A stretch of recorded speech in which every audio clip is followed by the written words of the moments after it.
Hello everyone, this is Noah and Wally here again. This is Wally and Noah, to be clear. That's true. With Korear cast. So this episode is going to be a little bit different. It's going to kind of break the timeline. It's just a catch-up episode to fill you guys in on where we are right now. Canada.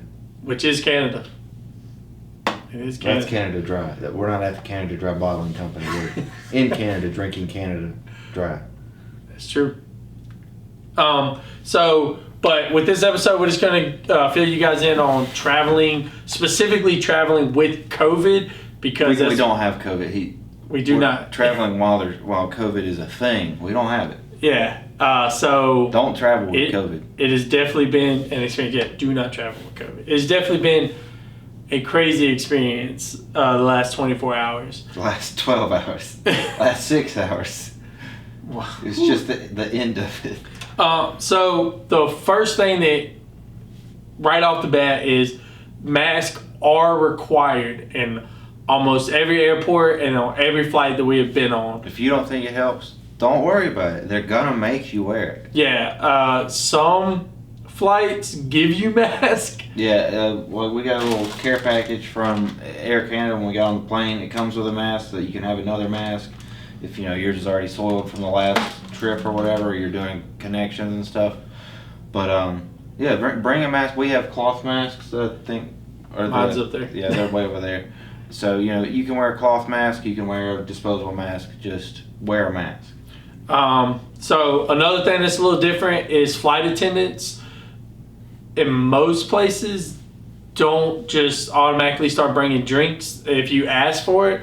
Some flights they will get you a drink, but they don't walk down the aisles with the drink refrigerator anymore. Yeah, it's been kind of like a mixed bag. Some of them you have to ask for it specifically, and in 2 cases so far they give you just a bag full that has a bottle of water, it has some snacks, and in Air Canada's case it has gloves, hand sanitizer, a whole bunch of stuff. Yeah, so if you have any medical reasons that you would need to stay hydrated for a long period of time, just keep that in mind. Yeah, if you're having sugar issues or something like that, you'll just need to ask them or inform the crew. They still have it available. They're just not going down the aisles and communicating and talking with people because of the virus. And also something really cool is on every flight that we've been on today, the middle seat is free. So yeah, they're trying to do a lot more room. A little bit of social distancing, which means that I get a little bit of a table next to me to put all my stuff in. That's exactly what I use mine for. So another thing is that's a little bit different are some documents. So when we arrived in Canada, we had to fill out a COVID-19 information form. That was just saying how long we were going to be here. It had obviously you had to fill out your name, 2 forms of contact, which can be email, phone number, 2 different phone numbers, just any of those. They just want you to fill out a form so they can contact you if something happens. Yes. So that was the only COVID-19 related form that we had to fill out. We still had to fill out the standard Canadian customs form. Yeah. But they just wanted some additional information to make sure they could contact us. If you're with a group of people, you only have to fill out 1 customs form. And apparently, we have a special scenario where we're staying in Canada for 1 day, and apparently that's not supposed to happen right now. So we're trying to work through that. Yeah, so that's actually the next part. That's where the big hurdle comes in. So it hurt, for sure. Yeah, so technically what he is talking about is we should have been turned away at the border to go back to the United States.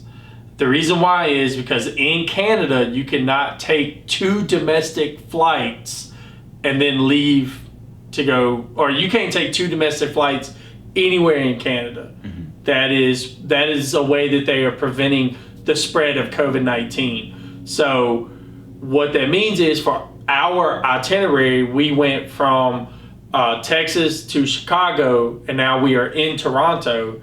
And then tomorrow we will go to Vancouver. And then finally we will be able to leave Vancouver and go to South Korea. the Toronto to Vancouver is 2 domestic flights. So that we are trying to leave after the first flight and then leave out. And they do not allow that in Canada. In America, I know for a fact that's fine. I mean, you could go from Texas like we did, then go to Chicago, and then they don't care if you want to go to Canada. But so that is what Canada does. So if you are leaving right now and you are going to teach somewhere, and it means that you have to leave outside of your residential country, just make sure that whatever country you're going into doesn't have some type of COVID-19 prevention like that. Well, the main thing is to make sure you don't have what we have, which is a 20-hour layover, which it seemed fine when we signed up for it and everything. There's no warnings or anything, and that's why it's confusing. But you need to make sure that you aren't leaving the airport. If you have to leave the airport, you have to go collect your baggage, which means you have to go through customs, and that's where all our problems are coming from. Correct. So if you can avoid going through customs, you shouldn't have any problems. Correct. Yeah, because if you don't know, when you go to collect your bags, you technically leave the airport. You have to go through customs. So that's where our problem came in. It didn't matter even if we're not staying at a hotel in the airport, but it wouldn't have mattered even if we picked a hotel in the airport because we had to go through customs. And that's where the issue lied. So if there's any way that you can prevent that, you should be okay. But just be aware of those types of restrictions if whatever country you're in has those restrictions. It's definitely something to specifically ask the, whatever airport you're trying to book it through. So now with that, there are some things that were the same, which is the customs form that we filled out, as he mentioned. If you never filled out one, it just asks you like, how much did you bring over $10,000 and a bunch of alcohol? No, yeah. I unfortunately did not. Yeah, so it just asks the standard custom questions, how many people are traveling with you, and how many days are you staying? And apparently 2 is not the right answer whenever there's a 14-day quarantine. Yeah, and then obviously the passport and the visa requirements while you're at the airport is the same. You do still have to show your passport, believe it or not. You have to show your passport a lot. Yes. They scanned it 4 times while we were leaving the airport, and at least 3 times while we were getting in the airport in Chicago and Dallas. And we still have not used our visa yet. Yeah, I'm pretty sure we are only going to have to use that when you get to Korea, and we're going through that customs for our citizenship and all that kind of stuff. So they're still allowing like visitations in places, and I think right now we qualify as a Canadian visitor, which in Korea will be a Canadian temporary citizen. So with that, that's actually what the next couple of videos will be on. Like we said, this one was a special video because this is happening right now, and we just wanted to give you guys an update on traveling with the COVID-19 pandemic that is going on, and just some things to look out for, some hurdles to look out for. But our next few videos will be back on track. We will be talking about settling in. Yeah, we'll be talking about establishing ourselves in quarantine, because we'll have to go through all the citizenship stuff in Seoul, and we're going to try to let you guys know how that goes, and what steps you need to take if you're going to do government housing, if you're going to be staying at somewhere provided by your boss. Which we're staying with somewhere provided by our boss, so we're just gonna have to go through that and try to show you guys exactly what we're doing, so that it'll help you guys.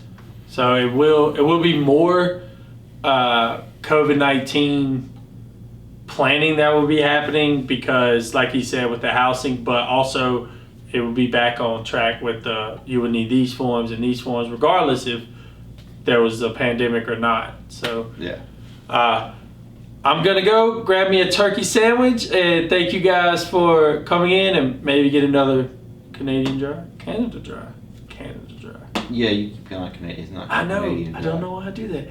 Thank you guys for tuning in. Thank you guys for watching. Stay tuned. We're back on track with the next video, and we appreciate it, guys.